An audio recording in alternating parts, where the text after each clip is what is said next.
ሰማይን እየናፈቅን ምድርን የምንንቅበት ለራሳችን እየሞትን ለክርስቶስ ኢየሱስ ሕያው የምንሆን ሰው ክርስቲያን ሰው ማንነቱ ነው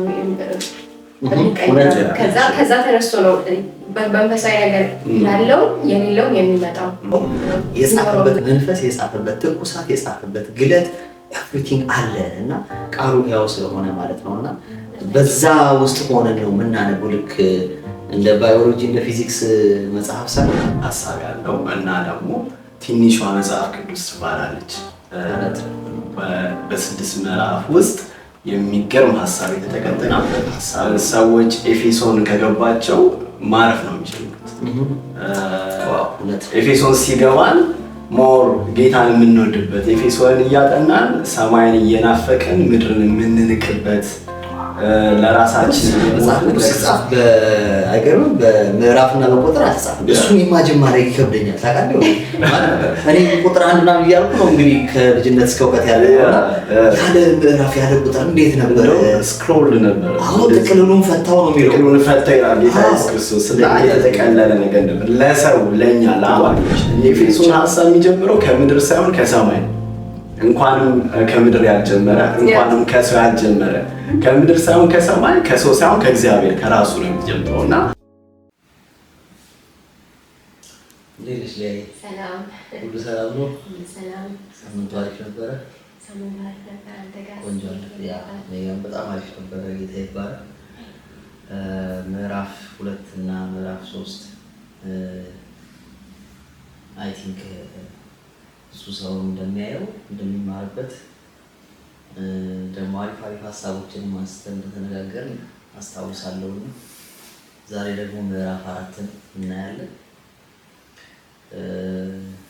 ግን ምዕራፍ 3 የማስታውሳቸውን ምዕራፍ 2 ላይ ምዕራፍ 3 ስፔሻሊ በጣም በቃ ለኔ ተቺንግ የነበረው ነገር የጳውሎስ ጸሎት አባትነት ከሚሰየምበት ከፊት እንበረከካለሁ ብሎ እሱ በእስር ቤት ሆኖ ወደ ቅዱሳን የጸለየው ጸሎት ስርና መሰረታችሁ በፍቅር እንዲታነጽ እያለ ክርስቶስ በልባችሁ እንዲበራ እያለ ሲለምን የነበረው ልመና ከዛ በኋላ ይህንን ካወራንበት በኋላ ባሉት ቀናቶች ራሱ እያሰብኩት ነበረ።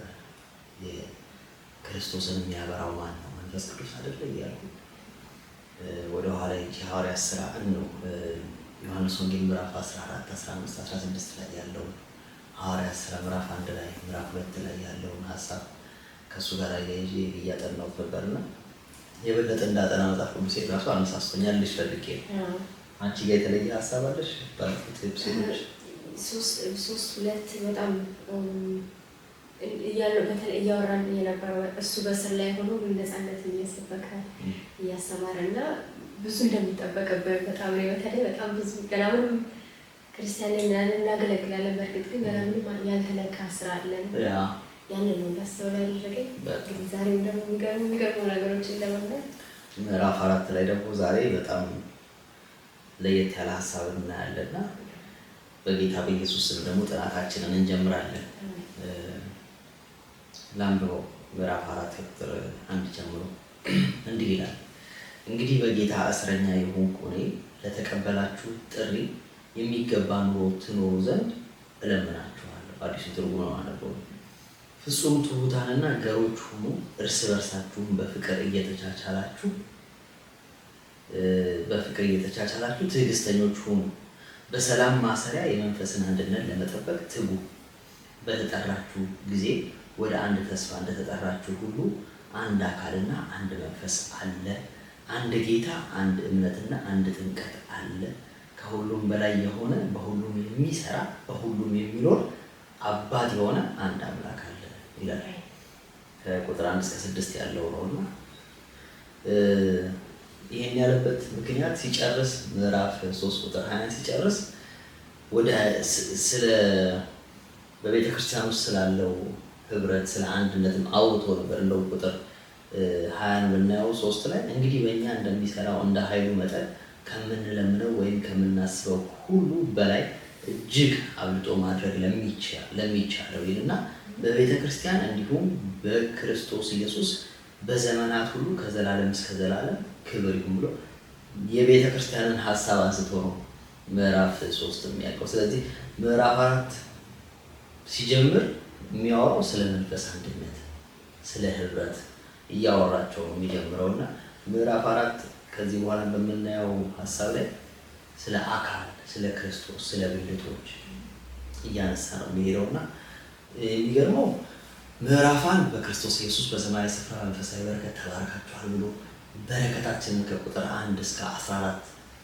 ባለው ቁጥር ይመስለኛል በቃ በሚገራርም መልኩ የዘረዘረ ጸጋ አድናችኋል፣ ዓለም ሳይፈጠር በፊቱ ያለ ነውር ያለ ነቀፋ እንድትሆኑ ተመርጣችኋል እያለ ካለም በኋላ ከዛ ደግሞ ይሄ እንዲበራላችሁ ጸልያለሁ ብሎ ምዕራፍ 1 ቁጥር 15 ጀምሮ እናንተን እያስታወስኩ ስጸልይ እያለ የልቦናችሁ ዓይኖች እንዲበሩ የመጠራቱ ተስፋ እንዲገባችሁ እያለ ይላል። ከዛ ምዕራፍ 2 ላይ ስንመጣ ደግሞ እንዴት አዲስን ሰው እግዚአብሔር ከሁለቱ እንዴት አዲስን ሰው እንደሰራ በጸጋ ድናችኋል እያለ ያወራል። ምዕራፍ 3 እንዳየነው በፍቅር ማሰሪያችን እንዲጸና ክርስቶስ በልባችን እንዲበራ በእኛ ውስጥ ስላለው ኃይል ስለ ክርስቶስ ፍቅር ደግሞ ርዝመቱ፣ ስፋቱ፣ ጥልቀቱ፣ ከፍታው ብሎ በጣም ጳውሎስ እና ፍሎው ነው የምታየው። እንግዲህ አንድ ደብዳቤ ነው ለኤፌሶን ሰዎች እየጻፈ ያለው እና እኛንም በምዕራፍ ተከፋፍሎ የምናነበው እና እንዴት ይዟቸው ወደ እግዚአብሔር እውነት፣ ወደ ወንጌል እውነት፣ ወደዚህ ለሱ ወደ ተገለጠለት ሚስጥር እንዴት ይዟቸው እየገባ እንዳለ ጆርኒው ማለት ፍሎው በጣም ደስ ይላል። ከተባረኩበት በረከት ከነገራቸውና ከዘረዘረላቸው በኋላ ይጸልይላቸው ኢሚዲየትሊ በቃ ዓይኖቻችሁ እንዲበሩ። ምክንያቱም በጣም ለማመን የሚከብድ ነገር ነው የነገራቸው። በጣም ከባድ የሆነ ነገር ነው ዱብ ያደረገባቸውና ይሄ እንዲበራላችሁ ዓይኖቻችሁ እንዲበሩ። ከዛ ምዕራፍ 2 ላይ ደግሞ እንዴት ጌታ በመስቀል ላይ እንዳስታረቀን እንዴት አዲስን ሰው እንደሰራ እንደው እናንተ እንግዲህ በኋላ በክርስቶስ ኢየሱስ ባለ ሀገሮች ናችሁ፣ መጻተኞች አይደላችሁም፣ የሩቅ አይደላችሁም እያለ ተናግሮ አሁን ደግሞ ምን ይላል? እንግዲህ በጌታ እስረኛ የሆንኩ ነኝ። እስሩን እዚህ ጋር ነው የምናየው። እስረኛ ነኝ ይላል እና በጌታ እስረኛ የሆንኩ ጳውሎስ ዘርፎ አይደለም እስረኛ የሆነ አጭበርብሮ ገቢዎች አጭበርብሮ አይደለም እስረኛ የሆነው የወንጌል ነው። ገብቶሻል? እና በእኛ ዘመን አማኝ ይታሰራል። ግን ለምንድን ነው የሚታሰረው ነው?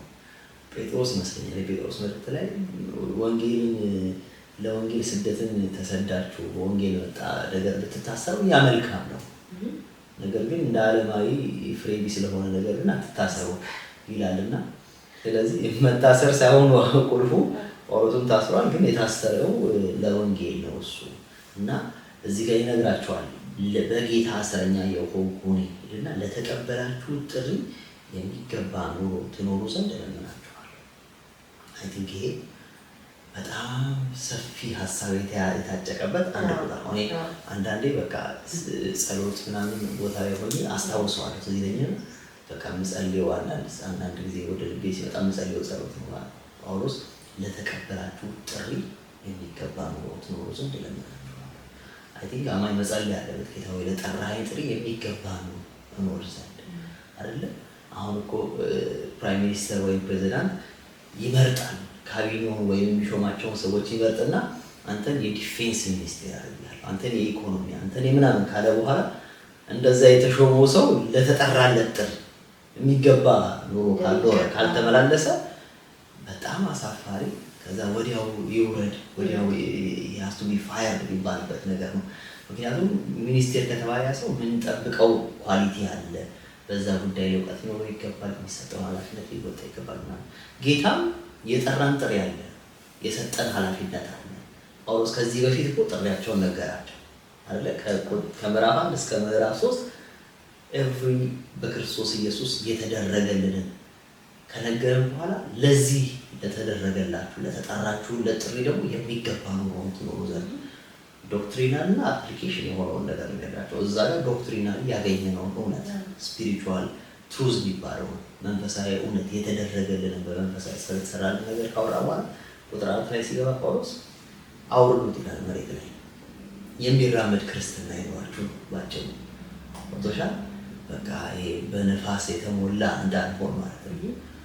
ዝም ብለን በቃ የምናወራ ሳይሆን የምንኖር ህይወት ሲፈትነን ክርስትናችን የሚወጣ የሚገለጥ ፋቅ ሲያደርገን የሆነ ነገር አለ የሚታይ ማለት በፊት ወርቅ ምናምን ሲሞከር እኮ አርቲፊሻል ከሆነ ፋቅ ስታደርጊው ከሰለው ማቴሪያል ይወጣልና ለወርቅ ያደረጉት እስቲ ሞከር አታስሞክር ያለው ደሴም ወይ ጳውሎስ በቃ ሲሞከር ሲነካ የሚታይ ህይወት ይኖራችሁ የሚለውን ለተጠራችሁ ጥሪ የሚገባ ትኖሩ ዘንድ እለምናችኋለሁ ብሎ ከዚህ በኋላ ኑሮ የሆነውን ክርስትና ያወራቸዋል። ዴይ ቱ ዴይ ላይፋችን ላይ እንዴት መመላለስ እንዳለብን ምዕራፍ 4 ምዕራፍ 5 ምዕራፍ 6 ላይ ያወራልን አያቸዋልና ስለዚህ ኑሮ ጋር ስንመጣ ምን አለ ቁጥር 2 ላይ ፍጹም ትሑታንና ገሮቹ እስካሁን ከምዕራፍ 1 እስከ ቁጥር 3 እስከ ምዕራፍ 3 ስለ ትህትና በፍቅር ስለመመላለስ ታላዋል ዶክትሪናሊ ያገኘናቸውን ነገሮች ነው የሚናገር የነበረው ስፒሪቹዋል ትሩዝ የምንላቸው መንፈሳዊ እውቀቶች። አሁን ግን ገሮች ፍጹም ትሑታንና ገሮቹ እንደሚገባ ትኖሩ ዘንድ እለምናችኋለሁ ማለት ይሄ ነው። ፍጹም ትሑታንና ገሮቹ እርስ በርሳችሁን በፍቅር እየተቻቻላችሁ ትዕግስተኞች ሁኑ። በሰላም ማሰሪያ የመንፈስን አንድነት ለመጠበቅ ትጉ። በተጠራችሁ ጊዜ ወደ አንድ ተስፋ እንደተጠራችሁ ሁሉ አንድ አካል፣ አንድ መንፈስ፣ አንድ ጌታ፣ አንድ እምነት፣ አንድ ጥምቀት አለ። እዚህ ጋር ደስ ይላል። አንድ አካል አለ ይላል፣ አንድ መንፈስ አለ ይላል፣ አንድ ጌታ አለ ይላል። አንድ ሃይማኖት አይደለም፣ አንድ እምነት አለ፣ አንድ ጥምቀት አለ። ስቱ አይደለም ጳውሎስ አንድ ሃይማኖት አለ ያላል። እኛ የምንኖረው ኑሮ የእምነት ኑሮ ነው። we live by faith በእምነት ነው ጌታን የምንከተለው እንጂ ሃይማኖት እንድንይዝ አይደለም ጌታ ይጠራል። ስለኔ ሃይማኖት ይኖራችሁ ወይም እኔን የምትከተሉ እንዲህ ተብላችሁ የምትጠሩ እንዲህ አይነት ልምዶች ያላችሁ እንዲህ አይነት ሃይማኖት እንዲህ አይነት ግሩፕ ውስጥ ያላችሁ ሰዎች አይደለም ያለው ጌታ።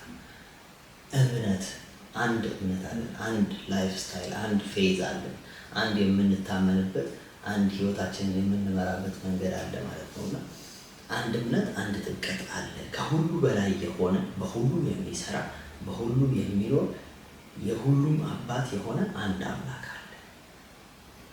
ከዛ ቁጥር 7 ላይ ነገር ግን በክርስቶስ በወሰነው መጠን ለእያንዳንዳችን ጸጋ ተሰጥቶናል። ይሄ በጣም አስፈላጊ እውነት ነው። ምክንያቱም በቤተ ክርስቲያኑ ሳይታወቅ እንትና እኮ በጸጋ ያገለግላል፣ እንትና የጸጋ አገልግሎት አለው፣ እንትና ጸጋ አለበት ይባላል። ነገር ግን ጳውሎስ እዚህ ጋር ምንድን ነው የሚለው? ለእያንዳንዳችን ጸጋ ተሰጥቶናል በክርስቶስ በወሰነው መጠን። ወሳኙ ክርስቶስ የተሰጠንን ጸጋ የሚያውቀው መጠኑን የሚያውቀው ራሱ ጌታ ኢየሱስ ክርስቶስ ነው። ጳውሎስ ግን እዚህ ጋር ይላል ነገር ግን ክርስቶስ በወሰነው መጠን ለእያንዳንዳችን ምን ሰጥቶናል? ጸጋ ሰጥቶናል። ለፓስተሮች ጸጋ ተሰጥቷል፣ ለወንጌላውያን ጸጋ ተሰጥቷል አይደል? ለእያንዳንዳችን በክርስቶስ ኢየሱስ ያመነ ሁሉ የተቀበለው ጸጋ አለ። ራሱ የጸጋ ሰጪ አከፋፋዩ ጌታ ኢየሱስ ክርስቶስ በወሰነው መጠን። ስለዚህም እንዲህ ይላል ወደ ላይ በወጣ ጊዜ ምርኮን ማረከ፣ ለሰዎችም ስጦታ ሰጠ። ታዲያ ወደ ላይ ወጣ ማለት ደግሞ ወደ ምድር ታችኛው ክፍል ወረደ ማለት ካልሆነ በቀር ምን ማለት ነው? ወደ ታች የወረደው መላው ፍጥረት ዓለም ይሞላ ዘንድ ከሰማያት ሁሉ በላይ የወጣው እርሱ ራሱ ነው። እዚህ ጋር የክርስቶስን ከሰማይ ወደ ምድር መውረድ እና ወደ ምድር የወረደበት ምክንያት ደግሞ መላው ዓለምን መላውን ፍጥረትን ዓለም ይሞላ ዘንድ ከሰማያት በላይ ሁሉ የወጣው እርሱ ነው ማለት ሰዎችን ለራሱ ለመለየት፣ ሰዎችን ለራሱ ለማዳን፣ ለራሱ ለመሰብሰብ ወደ ምድር እንደወረደ ከዛ ወደ ላይ ወደ ሰማይ እንደወጣ ወደ ላይ ወደ ሰማይ ሲወጣ በትንሣኤ ሲነሳ ሲያርግ ደግሞ ስጦታ ለሁላችን እንዳከፋፈለ ጳውሎስ እዚህ ላይ ይናገራል ማለት ነው። ከዛ ቁጥር 11 ላይ በጣም የምናውቀው ጥቅስ እና የምንወደው ጥቅስ አንዳንዶቹን ሐዋርያት፣ አንዳንዶቹን ነቢያት፣ አንዳንዶቹን ወንጌል ሰባኪዎች፣ ሌሎቹን ደግሞ እረኞችና አስተማሪዎች የሆኑ ዘንድ የሰጠ እርሱ ነው። እዚህ ጋር አምስቱን ኦፊስ የሚባሉትን አምስቱን የቤተክርስቲያን ቢሮዎችን ይናገራል። ሐዋርያት፣ ነቢያት፣ ወንጌል ሰባኪዎች፣ እረኞችና አስተማሪዎች የሆኑ ዘንድ የሰጠ እርሱ ነው ማለት እያንዳንዳችን ጸጋ ሰጥቶናል ካለ በኋላ አንዳንዶቹን ደግሞ ለይቶ አለ ሰባኪዎች፣ ወንጌል ሰባኪዎች፣ ሐዋርያት፣ ነቢያት፣ አስተማሪዎችና እረኞች የሆኑ ዘንድ 5 ኦፊሶች እንደተሰጡ ይናገራል። እነዚህ ብቻ ግን አይደለም። ሮሜ ላይ ደግሞ ጳውሎስ አስፍቶ በዚህ ጉዳይ ላይ የሚያወራበት ደግሞ ጊዜ አለ። ቁጥር 12 ላይ ይላል ይኸው የክርስቶስ አካል ይገነባ ዘንድ ቅዱሳንን ለአገልግሎት ስራ ለማዘጋጀት ይህም የሚሆነው ሁላችን የእግዚአብሔር ልጅ በማመንና በማወቅ ወደ ወደሚገኘው አንድነት በመምጣትና ሙሉ ሰው በመሆን በክርስቶስ ወዳለው ፍጹምነት ደረጃ እስከምንደርስ ነው። እነዚህ ቢሮዎች ጊዜያዊ ናቸው። ሰማይ ስንሄድ ነብይ የለም፣ ሰማይ ስንሄድ ሐዋርያ የለም። እስከ ፍጽምና እስከምንደርስ ድረስ ነው፣ ወይም ወደ ሰማይ እስከምንሄድ ድረስ ነው፣ ወደ ክርስቶስ ኢየሱስ እስከምንሰበሰብ ድረስ ነው እነዚህ ቢሮዎች፣ እነዚህ ጸጋዎች የተሰጡት። ደግሞ ፐርፐዛቸው ደግሞ የጸጋዎቹ ተቀባዮቹን ግሎሪፋይ ለማድረግ ዋው እንትና እኮ ሐዋርያ ነው፣ እንትና እኮ ነብይ ነው፣ መንገድ እንክፈት ምናምን የሚለውን ይሄ አሁን የምናየውን አይነት ነገር ሳይሆን የተሰጠው የክርስቶስ አካል ቁጥር 12 ላይ ክሊርሊ ይኸውም የክርስቶስ አካል ይገነባ ዘንድ ቅዱሳንን ለአገልግሎት ስራ ለማዘጋጀት። እነዚህ 5ቱ ቢሮዎች የተሰጡት የክርስቶስ አካል ይገነባ ዘንድ፣ ቅዱሳን ደግሞ ለአገልግሎት ስራ ማለት ሐዋርያ የሚሆነው አንድ ሰው፣ አስተማሪ የሚሆነው፣ ሰባኪ የሚሆነው፣ ነብይ የሚሆነው እነዚህ 5ቱን የጸጋ ስጦታዎች በቤተክርስቲያን ውስጥ የሚወጡበት ምክንያት ሌሎቹ ቅዱሳን ወደ አገልግሎት እንዲሰማሩ ፑሽ ለማድረግ ነው። ልክ ሚሊተሪ ላይ ወታደር ቤት እኮ ኖርማል ወታደሮቹ አሉ፣ ከዛ ደግሞ ኦፊሰርስ አሉ አይደል? አንደኛው መሳሪያ የሚያሰለጥነው፣ አንደኛው ረጅም ተተኳሽ፣ አንደኛው ፊዚካል ኤክሰርሳይዝ ነው፣ አንደኛው ኢንተለጀንሱ፣ ብዙ አይነት ብራንቾች አሉት አይደል? ከዛ ኦፊሰሮቹ እያንዳንዱን ምልምል ወታደር ያሰለጥኑታል። ለምን? ወደ ግዳጅ እንዲሰማራ፣ ወደ ስራ እንዲገባ፣ ወደ ኃላፊነት እንዲገባ፣ ወደ ተጠራበት ጥሪ እንዲገባ ያንን ወታደር ፋይናሊ ያውቁታል። ስለዚህ ያ ወታደር በሆነ ኦፊሰር ሲሰለጥን ወይም በሆነ ኦፊሰር ውስጥ ሆኖ ሲሰራ ፋይናሊ የተማረበትን የቆየበትን ያሰለጠነበትን ነገር ማስተር አድርጎት መሳሪያ ከሆነ መሳሪያውን ይዞ ይወጣል ማለት ነው። ስለዚህ ቅዱሳንን ለአገልግሎቱ ስራ ለማዘጋጀት ነው። እነዚህ 5ቱ ልክ እንደ ኦፊሰር ቁጠሪያቸው፣ አርሚ ውስጥ እንዳሉ ኦፊሰሮች ቁጠሪያቸው። ይመጣል አማኝ፣ ከዛ በክርስቶስ ኢየሱስ ወደ ተሰራለት ወደ ተጠራበት ጥሪ ወደ ሙሉ ስራ እንዲገባ ፋንክሽናል አማኝ እንዲሆን ያስታጥቁታል ማለት ነው። ነብዩም ትንቢት የሚነግረው ዝም ብሎ በቃ እኔ ስልክ ቁጥርህን አውቃለሁ ለማለት ሳይሆን ወደ በክርስቶስ ኢየሱስ ወደ ተሰራበት ስራ እንዲጠጋ ያሰው እንዳይዝል፣ እንዳይደክም፣ እውነት እንዲበራለት፣ ተስፋ እንዳይቆርጥ፣ ነገ ላይ እኮ እግዚአብሔር ጠርቶሃል፣ እግዚአብሔር ልጅ እኮ ከአንተ ጋር ነው፣ ጌታ እኮ እንዲህ ይልሃል ብሎ ሰውየውን አንስቶ ከዛ ለጌታ እንዲሰራ፣ ሐዋርያው በዛው መልክ፣ አስተማሪው፣ ወንጌል ሰባኪው፣ መጋቢው በዛው መልክ ያንን አማኝ አሰልጥኖ አቅጦ አስታጥቆ ጎሄድ ወደ ስራ ግባ ለማለት ነው የተጠሩት ይላል። እና በዚህ መልኩ ሳየው በጣም ይገርመኛል። ማለት የጌታ አሰራር እንዴት በጣም በቃ የተሰባጠረ ነው ይባላል። አደረጃጀቱ በቃ ምንም አይነት ፎልት የለም፣ እንከን የለሽ ነው። ከዳንን በኋላ ደግሞ ጸጋን አከፋፈልና ለተወሰኑ ለመረጣቸው በእነሱ በኩል ደግሞ ያሰለጥነናል፣ ያበረታናል፣ ያንጸናል። ለምን? ወደ ስራ እንድንገባ። ይኸው ቅዱሳንን ለአገልግሎት ስራ ለማዘጋጀት ነው። በዚህ ውስጥ ደግሞ የምናገኘው አንዱ ነገር ምንድን ነው? ምእመን የለም ማለት ነው። ጌታ ሲጠራ እመን በሌላም ከዛ ዩል ቢ ላይፍ ሎንግ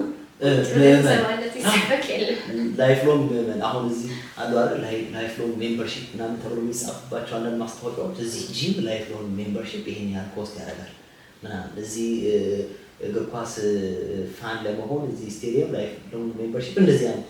በክርስትና ላይፍ ሎንግ ሜምበርሺፕ ይሄ ዝም ብሎ ምእመን ይባል ነገር የለም።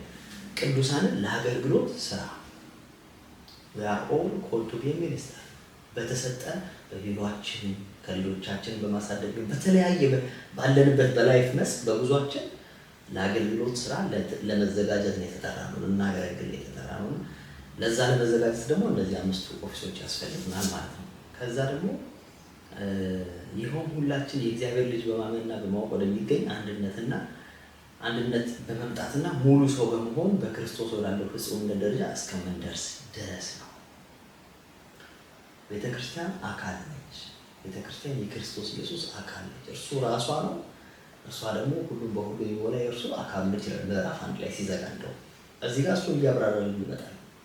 አካል ማለት እኛ ነን። አካል ቤተክርስቲያን ነች። አካል ቤተክርስቲያን ውስጥ ደግሞ እኛ ነን። ስለዚህ ወደ ክርስቶስ ኢየሱስ የምናድግ ወደ ክርስቶስ ራስ ወደ ሆነው ወደ እርሱ የምንታነጽ የምንሰራ እንደሆነ ይናገራል።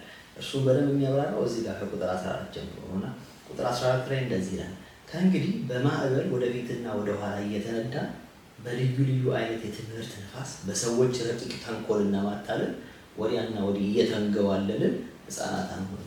ጳውሎስ ሀርሽ የሆነ ቃል ይጠቀማል እዚህ ጋር እና መጽሐፍ ቅዱስ በጣም ሶፍት ምናምን ነው የሚሉ ሰዎች ካሉ እዚህ ጋር ዶምቢ ላይ ከቻይልድ ምናምን የሚል ነገር ተጽፎ እናገኛለን እና ግልጹ ይናገራል ይላል። ከእንግዲህ በማዕበል ወደፊትና ወደ ኋላ እየተነዳ በልዩ ልዩ አይነት የትምህርት ንፋስ ልዩ አይነት የትምህርት ንፋስን ጳውሎስ ይሏል። ማዕበል እንትን የሚል ትምህርት መጥቷል።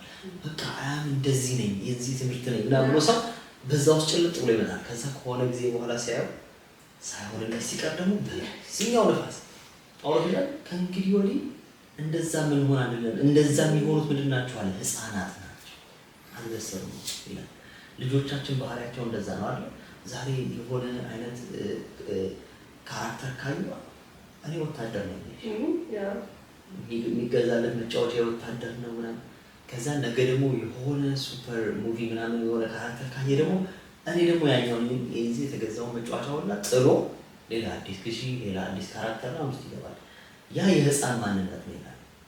አማኝ ግን እንደዛ ወደ ኋላና ወደፊት በንፋስ የሚንገባለል በጣም ጳውሎስ የሚጠቀመው በልዩ ልዩ አይነት የትምህርት ንፋስ ልዩ ልዩ አይነት የትምህርት ንፋሶች አሉ፣ የሚነሱም የተነሱም እና በሰዎች ረቂቅ ተንኮልና ማታለል ይሄ ማኒፑሌሽን ማለት ነው። ይሄ ባጭሩ ማኒፑሌት እየተደረገ እንደዚህ ካልክ እንዲህ ትባረካለህ፣ እንዲህ ከሆንክ እንዲህ ይሆንልሃል፣ እንደዚህ ቅርብ ጊዜ የሰማሁት በጣም የገረመኝ አማኝ አይደለችም ነው ትናንትና የሰማሁት እና አማኝ አይደለችም። በጣም በቃ ከነገረችኝ በኋላ አዘንኩኝና አንድ ጣሊያን ሀገር የምትኖር ጓደኛዋ ነች የነገረቻትና እንደዚህ እንድጸልይልሽ ይሄን ያክል ብር ላኪልኝ ብሎ አላት እና እቺኛዋ ደግሞ አማኝ አለች። ኧረ ዝም በል በለው ምናምን ነገር እግዚአብሔር አማኝ እኮ አለች እግዚአብሔር እንደዚህ አያደርግም ብላ እቺኛዋ ደግሞ አዲስ ክርስቲያን ነችና ሌላ ደግሞ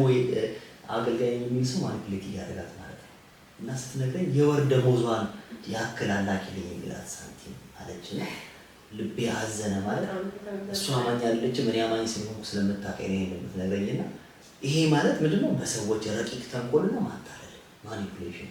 ጌታ ይፈርዳል በእንዲህ አይነት ጉዳይ ቃሉ ይነግረናል። እና ህፃናት አንሆንም። አሁን ልጅቷ አዲስ አማኝ ነች፣ አልበሰለችም፣ ሶ ማኒፑሌት ትደረጋለች ማለት ነው። እኛ ግን እንደዛ አንሆንም እያለ ጳውሎስ ይናገራል። ይልቁኑ እዚህ ጋር ነው እንግዲህ ይልቁኑ እውነትን በፍቅር እየተናገርን ራስ ወደ ሆነው ወደ እርሱ በነገር ሁሉ እናድጋለን፣ እርሱም ክርስቶስ ነው። ይልቁን ይልና እውነትን በፍቅር እየተናገርን ለሚመጣ የትኛው ማለት የትምህርት ንፋስ ወይም ለሰዎች ማኒፑሌሽን እና ተንኮል ረቂቅ ተንኮል እውነትን በፍቅር እየተናገርን ነው። ብራዘር ይሄ እንደዚህ አይደለም፣ የእግዚአብሔር ቃል እንዲህ አይደለም እያል እኛ ግን ወደ ክርስቶስ ኢየሱስ እናድጋለን ይላል ጳውሎስ።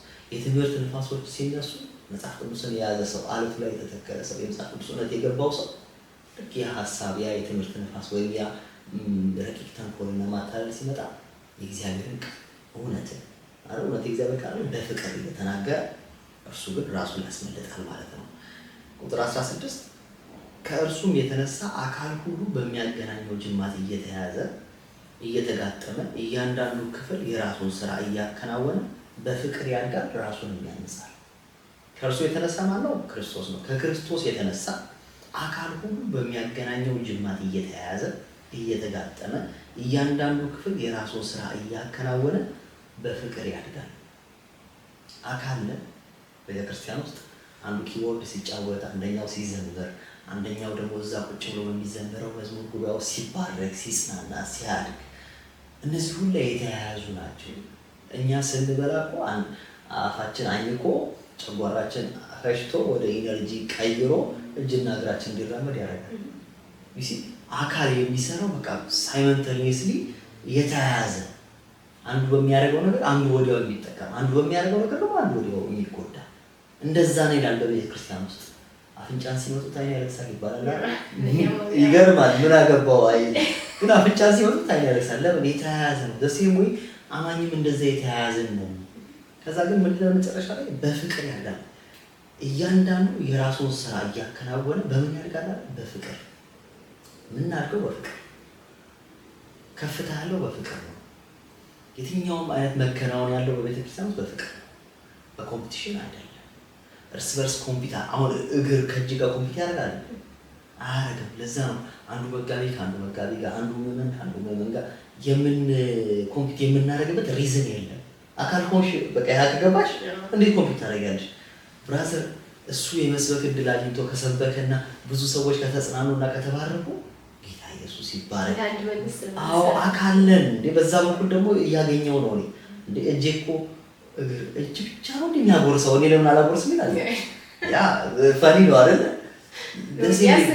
የአካል አንደርስታንድ በኢየሱስም ይግባል። የአካል መረዳት ለዛ ነው ሁሉም ሰው ልክ እንደ 100 ሜትር ሩጫ ቤተክርስቲያን ውስጥ እኩል የተለቀቀን ይመስል ተገፋፍቶ የሆነ ነገር ላይ ተገፋፍቶ፣ ነገር ግን የአካል ሚስጥር ሲገባ ለዛ ነው ጳውሎስ የአካል ሚስጥር ሲገባን በፍቅር እናድጋለን። እጅና እግር ይዋደዳሉ፣ ይግባባሉ፣ በደም ስር ተያይዘዋል። እኔ ነኝ ይላል፣ አንተ እኮ ማለት እኔ ነኝ ይላል። እና ተሴም ወይ እንደዛ አይነት መረዳት እንዲኖረን ጌታ ኢየሱስ ይርዳና ከዛ ውስጥ ከዚህ ከምዕራፍ 4 እስካሁን ካየነው ከቁጥር 1 እስከ 16 አይተናል። ዋነኛው ቁም ነገር አንድነት፣ አካል መያያዝ፣ ይሄ ሁሉ ደግሞ በፍቅር እንደሆነ መጽሐፍ ቅዱስ ይነግረናል ጳውሎስ እዚህ ጋር እና ጌታ ኢየሱስ ይባረክ። እስቲ ደግሞ ከቁጥር 17 እስከ መጨረሻው እስከ 32 ያለውን ደግሞ ያይካንቺ ጋር ነው ከአንድ እስከ 17 እስከ 16 ባለው ላይ በራሱ ለማጠቃለል በጣም እንደው እያየሁ ይደስተኛል። የጻፍኩትን ነበር እና ልክ ነው። ይህን ሲጀምር ይህንን ህይወት እንድትኖሩ ለምናችኋለሁ ብሎ ይላል እና በጣም በደንብ አድርገህ ነበረ ቁጥር 1 ላይም ስትገልጸው ነበረው እና እንደሚመስለኝ ስለሚደባለቅብን ይመስለኛል። እንደውም እዚህ ጋር በጣም ቀስ ብሎ ነው ሲናገር የነበረው። ሌሎች ደብዳቤዎች ላይ በጣም የሚቆጣበት ሰዓት አለ ጳውሎስ እና በጣም ምክንያቱም አለን አንዳንድ ጊዜ እኔም በራሴ ላይ የማየው አደባልቀን ልንሄድ የምንሞክርበት እግዚአብሔር ልክ እንደ ሰው የምናታልለው የሚመስለን ቦታ አለ። ህይወቱን አንድ ላይ ይህንን እንደባልቀን ለማራመድ እና አይሆንም እና እግዚአብሔር ሙሉ ነገር ነው የሚፈልግ። አንዳንድ ከጎን የሚቀመጥ ይመስለናል። እንዴት ነው የሆነ ከላይ የሚጨመር ነገር ክርስቲያን እኮ ነኝ እና ያ እንደማይሆን ሙሉ አቴንሽን የሚፈልግ እንደሆነ መጀመሪያ አጥቆ ይነግራቸዋል እና ያ በተለይ ስትናገረው በጣም እንትን አቴንሽንን ሳበው እና በጣም ወደታችን እየወረደ ማለት ይሄ ደግሞ የሚመጣው ዝም ብሎ አይደለም ማለት ይሄ ሙሉ የሆነ ነገር ለማስገዛት ምንድነው በፕሮሰስ የሚሄድ ነገር ሆኖ እና በየጊዜው የምንማረው ነገር ነው። ባንዴ እንደማይመጣ እሱም ይነግረናል። ባንዴ ያመጣል እሱ ብሎ ይነግረናል እና ያልከው ያው ኮምፒቲሽን ካለ አለማለት አለመስማማት ካለ ያ እንደማይመጣ ብለን ማርጎ እዚህ መጀመሪያው ቁጥር ላይ ፍጹም ትሑታን አገሮች ትሆኑ እኮ ይሄ ነው። እሱ ትህትና እኮ ማለት ወንድሜ ከኔ ይበልጣል አይደል? እና ምክንያት የለንም ሲጀመር እዚህ ጋር ነው ክርስቶስ ወደ ላይ ወደ ታች ወጥቶ እያለ ሲገልጽ የቀረው ነው የለም የቀረውንም ነገር የለም። ለዛ ምክንያት መስጠት አንችልም።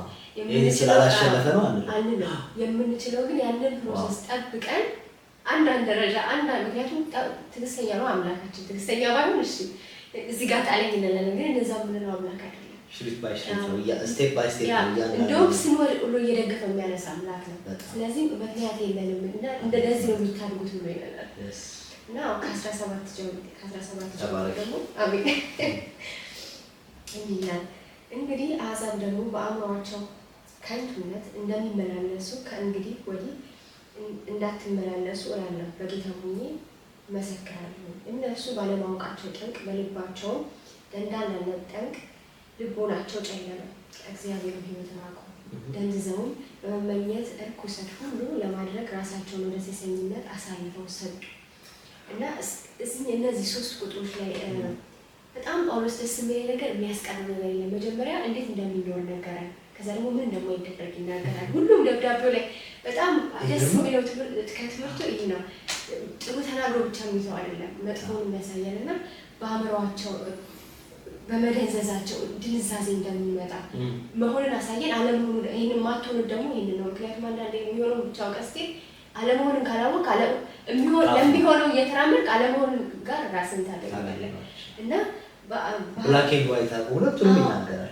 በደንብ ጥርት አድርጎ ነው የሚናገረው እና እነርሱ ባለማወቃቸው ጠንቅ በልቦናቸው ደንዳናነት ጠንቅ ልቦናቸው ጨለመ ከእግዚአብሔር ሕይወት ራቁ እና መጥፋቱም ልክ እንደ መገኘት ሁሉ ስቴፕ ባይ ስቴፕ ነው እና አንድ ጠፉ ብሎ አይለም።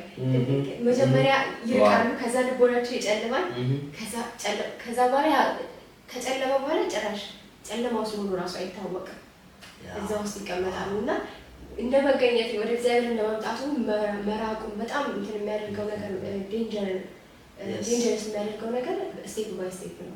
ያ ደግሞ ለጠላታችን ያቀልለታል፣ ሴንሲቲቭነታችንን ለሱ ያቀልለታል ስቴፕ ባይ ስቴፕ መሆኑ ማለት ነው እና እነዚህ 3 ቁጥሮች ላይ እነዚህ ተረዳሙ። ከዛ ቁጥር 20 እናንተ ግን ክርስቶስን እንደዚህ ያልተማራችሁ በእርግጥ ሰምታችኋልና እውነትን በኢየሱስ እንዳለ በእርሱ ተምራችኋልና ፊተኛው ኑሯችሁን እያሰባችሁ እንደሚታለል ምኞት የሚጠፋውን አሮጌውን ሰው አስወግዱ፣ በአእምሯችሁ መንፈስ ታደሱ፣ ለእውነትም የሚሆን ጽድቅ ቅድስና እንደ እግዚአብሔር ምሳሌ የተፈጠረውን አዲሱን ሰው ልበሱ። እዚህ ጋር እያስረዳቸው የዓለሙን አሳይ ምንድነው ስትሆኑ ደግሞ በምድር የምታውቁት እነዚህ በመታደስ ትለወጣላችሁ፣ ጽድቅን እየለበሳችሁ ነው። ስለዚህ ውሸትን አስወግዳችሁ እርስ በእርሳችሁ ብልቶች ሆነናልና እያንዳንዳችሁ ከባልንጀሮቻችሁ ጋር እውነትን ተነጋገሩ፣ ተቆጡ፣ ኃጢአትን አታድርጉ፣ በቁጣችሁ ላይ ፀሐይ አይግባ፣ ለዲያብሎስ ዕድል ፋንታ አትስጡ። እዚህ ጋር ተቆጡ ይላል፣ ግን ደግሞ ቁጣው ምን ያህል ነው የሚሄደው እና ምንም በክርስቶስ ዓለም ከጳውሎስ ትምህርት ማምለጥ አይቻልም። ቀዳዳ ሁሉ የትኛውን ነገር ይነካል ላይ ደግሞ ነው 27 ለዲያብሎስ ዕድል ፋንታ አትስጡ፣ የሰረቀ ከእንግዲህ ወዲያ አይስረቅ፣ ነገር ግን በዚህ ፋንታ ለጎደለ የሚያካፍለው እንዲኖርለት በገዛ እጁ መልካምን እየሰራ ይድከም። አሜን።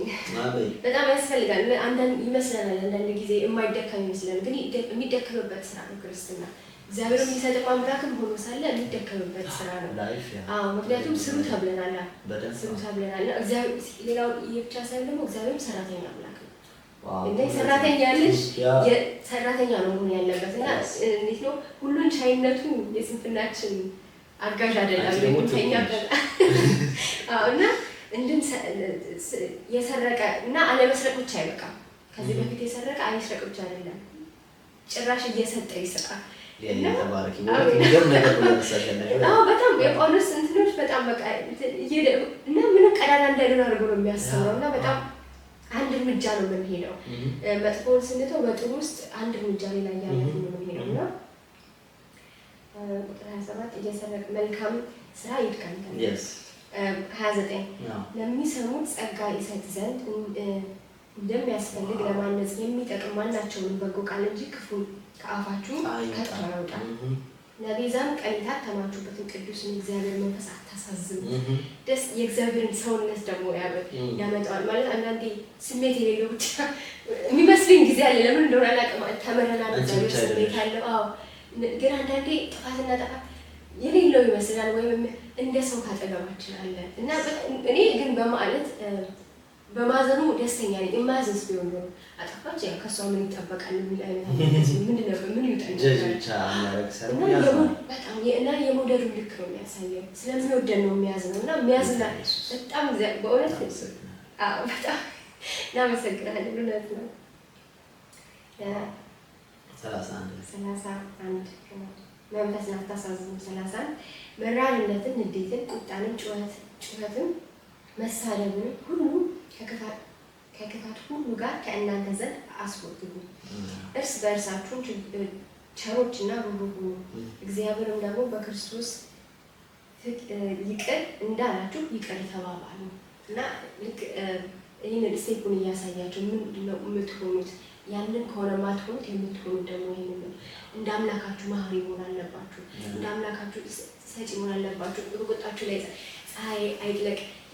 እነዚህ ሁሉ ነገሮች እና አጠቃላይ ይህን አንብቤ መጨረሻ ላይ ስደርስ በጣም ብዙ ስራ የሚጠብቀን አይነት ነን እና ኃጢአት ለመስራት ጊዜ የለንም። እዚህ ላይ የደረስኩት እና በቀይን የጻፍኩት መጨረሻ ላይ ምንም ጊዜ የለንም ኃጢአት። ምክንያቱም የመለወጥ ስራችን በጣም ብዙ ነው። በጣም ብዙ ነው የማይደረስበት አይነት ነው። እስክትሄዱ ነው አይደል የሚለው የሚያቆም አይነት ፕሮሰስ አይደለም። ስለዚህ እውነት ለመናገር ከሆነ ኃጢአት የምንሰራበት ጊዜ በእውነት ሊኖረን አይገባም። የለንም ሲጀመር እንደተሰጠን ስራ ከሆነ እንዳሉት ስቴፖች ከሆነ እንደምንሄድበት ከሆነ ማለት ነው። እና ይህን ከ17 ጀምሮ የተነዳው እንትንላለን እኔ በጣም ተምሬያለሁ በእውነት እኔ ነኝ የማየው የመጀመሪያው ያልሽውን ለመስማት ስለምፈልግ ደግሜ ስለምፈልግ በጣም ጌታ ኢየሱስ ውስጥ ይባርክሽ። ስፔሻሊ ሰርቆ ከዚህ በኋላ አይስረቅ ብቻ አይደለም የበለጠ እንደውም ለሌሎች የሚያካፍለው ይኖር ዘንድ ይስራ። አይገርም? ጳውሎስ የሚሰርቅ ክፉ ባህሪ ነው መስረቅ። እንግዲህ አይስረቅ አለ በኋላ እዛ ጋር ብቻ አላበቃም፣ ይስራ አለ። ይስራ ብሎ ብቻ አይደለም ደግሞ ያበቃው ለሌሎች የሚያካፍለው ይኖር አካውንቱ ይዳብር ዘንድ 50K 60K 70K እያለ እየጨመረ የሚሄድ አካውንት ይኖረው ዘንድ ሳይሆን ለሌሎች የሚያካፍለው ይኖረው ዘንድ ይስራት። እና አንዳንዴ የምንሰራበትን ፐርፐስ ምክንያቱም መጽሐፍ ቅዱስ እዚህ ያስቀምጥልናል። ኢንቨስተር ፍቃድ ታወጡ ዘንድ እንደዚህ አይነት መኪና ትቀይሩ ዘንድ እንደዛ አይደለም። አማኝ የሚሰራበት ምክንያት ምንድነው? ሌሎች የሚያካፍለው ይኖር ዘንድ ይስራ ይላል ጳውሎስ። ሌላ ደግሞ በጣም የገረመኝ ያነሳሽው ነገር አካል እንዳለው መጽሐፉ ስለ አካል በጣም ስላወራኝና ያነሳሽው ነገር የገረመኝ የኃጢአት የምንሰራበት ጊዜ የለንም። ይሄንን ሁሉ ሰው ሲያነብ እና እንዳልነው ደግሞ ወደ ስራ ለአገልግሎት ስራ እንደተዘጋጀው ቅድም እንዳየነው ወደ ስራ ከገባ በስራ ከተጠመደ በመንፈሳዊ ስራ ውስጥ ከተጠመደ በክርስትና ኑሮ ውስጥ ከተጠመደ ከተያዘ ምንም ሰዓት የለውም። እንደሱ ስትይ አንድ ያለመኩት ነገር ምን ትዝ አለኝ መሰለሽ? if you have too much time on your hand ማለት እጅሽ ላይ በጣም ሰፊ ጊዜ ካለሽ then ወደ ያጠፋሻል በጣም lost ትሆናለሽ። እና just go out and do something የሆነ ነገር ወጥተህ መስራት ጀምር። it's not about ማለት ስለ ገንዘብ ስለማትረፍ አይደለም የሚናገረው። ሄድና ሰርተህ ይሄን ያክል ካፒታል ጌን ይኑር ይሄን ያክል አግኝ ምናምን ሳይሆን ውጣና በዛ ጊዜ የሆነ ነገር ስራበት። አለበለዚያ ወይ ገንዘብ ማግኘት አለማግኘት ሰው አለበለዚያ ወደ ጥፋት ውስጥ ትገባለህ። ሰርፕለስ ታይም ማለት ኢሚዲየትሊ ሊድ የሚያደርግሽ ወደ ምንድነው? ወደ ስልጣና ወደ ኃጢአት ወደማይሆን ነገር ነውና እዚህ ጋር አንቺ ያነሳሽው ሀሳብ ያ ነው። በቃ ማለት ኃጢአት ለመስራት ጊዜ አይኖርሽም። ሰርፕለስ ታይም ከሌለሽ የምትጸልይ ከሆነ እግዚአብሔር ቃል የምታነቢ ከሆነ ያነበብሽውን የጸለይሽውን ከጌታ የተቀበልሽውን ነገር ለመኖር የምትተጊ ከሆነ በቃ ስንፍና ማለት ለዛ ነው ጳውሎስ ለጢሞቴዎስ ስለ ሴቶች ሲጽፍለት ባል ስለሌላቸው ስለፈቱ ሴቶች ጽፍና በየቤቱ እየዞሩ ወሬ ስንፍና እንደዚህ አይነት ነገር እንዳያደርጉ አስጠንቅቃቸው ይላል። ምክንያቱም ትዳር የላቸውም የሚተጉበት ነገር ስለሌለ ጊዜ ያላቸው። ስለዚህ እትዬ እንትና ጋር ቡና እየተጠጣ እየተዞረ ወሬ ስንፍና ይሆናል ማለት ነው። ሰርፕለስ ታይም ዴንጀረስ ቲንግ ነው። ወጣት እኔ በጣም የምመክረው ነገር if you have extra time ምን የሆነ ስኪል ተማርበት። you don't know maybe ሊጠቅም ይችላል ወይም አንተ ጋር ገብቶ ሌላ ሰው ሊጠቅም ይችላል። ብቻ ግን ከዛ ትንበል ነውና ደግሞ ተቆጡ ቁጥር 26 ነገር ግን ኃጢአትን አትስሩ በቁጣችሁ ላይ ፀሐይ አይግባ። ይሄ የራሴ የህይወት ቴስቲሞኒ የገረመኝ ነገር 4-5 ወር ነውና በሆነ ጉዳይ ላይ ተቆጥቼ ቆየሁበት እንጂ ማይ ሲስተር ከቆየሽ የሚያቆያይሽ ይመጣል። ቁጭ ብሎ አብሮሽ ማኪያቶ ይጠጣል ዴቭን ያላሰብሽው ይመጣል። ከዛ ኃጢአት ትሰሪያለሽ፣ የማይሆን ነገር ትናገሪያለሽ፣ ትበሳጫለሽ፣ ባኬን ፎርስ መመላለስ ምናምን ተሰባት ገበያለሽ። ተቆጡ አለ። ነገር ግን ኃጢአት አትቆጡ ስለሆነ ጉዳይ ይሄ ነገር ትክክል አይደለም ማለት መቆጣት እሱ ኦኬ መጽሐፍ ቅዱሳዊ ነው። ነገር ግን በዛ ቁጣ ውስጥ አትዋይ፣ ፀሐይ አይግባ ማለት አንድ ቀን አትተኝበት። በዛ ያቺ ፀሐይ እስከምትገባ ወይም አንድ ቀን በቂው ነው። ቴምፖራሪነቱን ነው ቁጣን የሚናገረን እዚህ ጋር። ይሄ ልክ ፀሐይ ስታዘቀዝቅ ቁጣ ይነተዋለው አይደለም። ፀሐይን እያየሽ አይደለም የምትቆጪው፣ እንደዛ ሊሆን አይችልም ሰው። ነገር ግን ቴምፖራሪ ነው ቁጣሽ። አለበለዚያ ፐርማነንት ቁጣ ውስጥ ከገባ ሰው በሩ ነው አለ እኔ ጌታ። በቃ የተከፈተ በር ማለት ቁጣ አንዱ ሰይጣን የሚያስገባ በር ነው። ተከፍቶ ሲቆይ ወዲያው ተቆጥተሽ ዝግት ነው ማድረግ ያለብሽ። ከቆየ ይገባል ማለት ነውና በጣም ገርሞ ለዚህ ነው መንገዱ ቀጭን ነው ይላል መጽሐፍ ቅዱስ። በጣም የሚወደቅበት በጣም yes of course የጌታ ጸጋ ግን በዛው ውስጥ ደግሞ ተትረፈርፎልናል ይረዳናል። ከዛ ቁጥር 23 የመጨረሻ ደግሞም በአእምሯችሁ መንፈስ እንድትታደሱ እውነተኛ በሆነው ጽድቅ እንዲሁም ቅድስና እግዚአብሔርን እንዲመስል የተፈጠረውን አዲሱን ሰው እንድትለብሱ ነው። አሮጌውን ሰው አውልቃችሁታል ካለ በኋላ የአሮጌው ሰው ካራክተር አንቺ ቅድም እንዳነሳሽው በአእምሮ በህሊና መጨለም ልባቸው መደንደን ስለዛ ሁሉ ነገር ካነሳ በኋላ እናንተ ብሎ ስለኛ ሰዋ በአእምሯችሁ መንፈስ መታደስ ይላል። ማለት መታደስ ሪኒው ማድረግን ነው እዚህ ጋር ጳውሎስ የሚናገረው ለሮሜ ሰዎች እንደምናውቀው በሮሜ ምዕራፍ 12 ላይ ይናገራቸዋል ይህንን ሀሳብና ያኔም ደግሞ የሚነግራቸው አትምሰሉ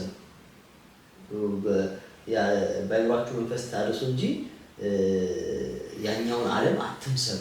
ይሄ ዶንት ቢ ፋሽንድ የነሱን ፋሽን አትከተሉ፣ የነሱን ላይፍ ስታይል ለመምሰል አትሞክሩ ካለ በኋላ እዚህ ጋር እናንተም ከዳናችሁ በኋላ በአእምሯችሁ መንፈስ ታደሱ።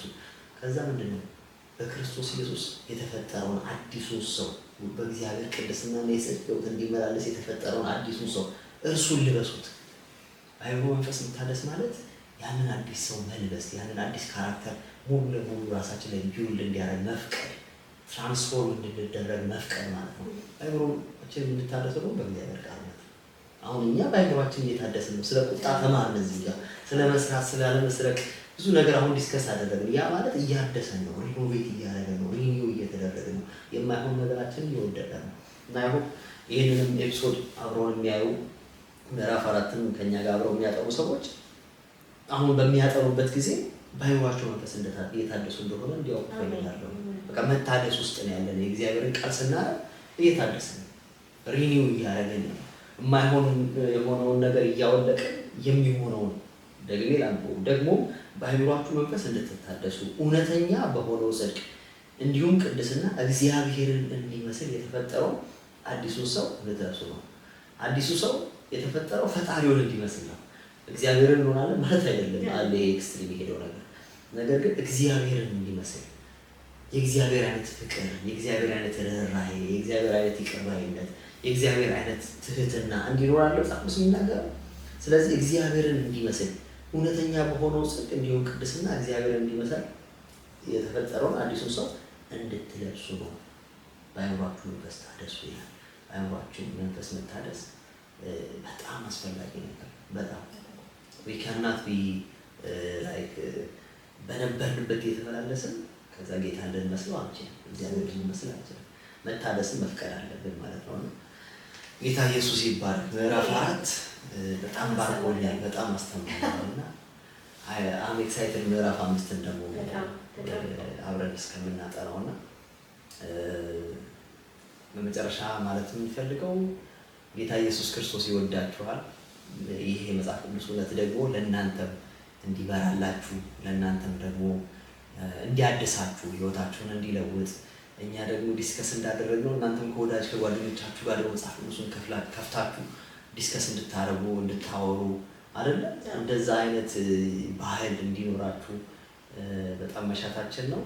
ጌታ ኢየሱስ ክርስቶስን ደግሞ የማታውቁ አሁን ይህን ቪዲዮ የምታዩ ወደ ህይወታችሁ ወደ ልባችሁ የናዝሬቱ ኢየሱስ ክርስቶስን ያላስገባችሁ we invite you እንጋብዛችኋለን ወደ ኢየሱስ አዳራሽ፣ ወደ እግዚአብሔር ቤት፣ ወደ ክርስቶስ ኢየሱስ አዲስ ወደ ሆነው ህይወት እንጋብዛችኋለን። ጌታ ኢየሱስ ክርስቶስን ካያችሁት በእውነት ወደ ኋላ ሰው ሊመለስ አይችልም። ፍቅሩ፣ ምህረቱ፣ ቸርነቱ ያደረገው ነገር በመስቀል ላይ የከፈልን ዋጋ ከገባችሁ ደን ራሳችሁን አሳልፋችሁ መስጠት በጣም ቀላል ነገር ነው የሚሆነው። ምን ላድርግልህ ነው የምትሉትና we invite you ጌታ ኢየሱስ ክርስቶስን ወደ ልባችሁ እንድታስገቡት እንጋብዛችኋለን። እንወዳችኋለን። Thank you for watching። ተባረኩ።